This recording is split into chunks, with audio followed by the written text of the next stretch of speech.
دیکھیے میں جہاں تک ہمارا ذاتی تجربہ یہ ہے، کیونکہ ہم یہاں پالیٹکس میں لوگوں سے ملتے ہیں، تو سب سے بڑی پریشانی جو اس وقت ماں باپ کو ہے وہ بچوں کی یہی ہے کہ بچے ڈرگز میں مبتلا ہو رہے ہیں. بندوق میں ہمارے بچے مبتلا ہوئے، it was confined to boys, لیکن اس میں بدقسمتی سے ہماری بیٹیاں بھی ہیں اور بیٹے بھی ہیں. تو مجھے لگتا ہے اسی لیے ہم نے ایک یہاں بڑی سوچ وچار کے بعد فیصلہ لیا ہے کہ پالیٹکس تو ہماری چلتی رہتی ہے کہ لوگوں کے مسئلے مسائل ہم ڈسکس کرتے ہیں یا گورنرز کے مسائل، لیکن اس کے ساتھ ساتھ ہم یہ سوشل مسئلہ بڑی زوروں سے اٹھا رہے ہیں. اور میں نے خود سجیسٹ کیا اپنے یوتھ کے بڑی میٹنگز میں کہ let us do crowd funding.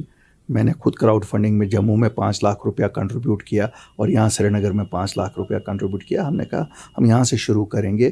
Let's say پہلا کچھ جیسے سپورٹس ہیں، سپورٹس کے مادھیم سے ان کو کریں اور باقی مادھیموں سے بھی کریں. We will try to rehabilitate them. اور جس کو ریہیبلیٹیٹ کریں گے، جو ہمارے بچے اس میں انوالو ہو رہے ہیں، جو یہ کام کریں گے، ان سے پہلے ہم نے اوتھ لیا ہے کہ جو ڈرگز کر رہا ہے بچہ اس کی کانفیڈینشلٹی ہم مینٹین کریں گے، لیکن جو ڈرگز بیچ رہے ہیں ان کو ہم کیفر کردار تک سزا دلانے میں کوئی چوک نہیں کریں گے.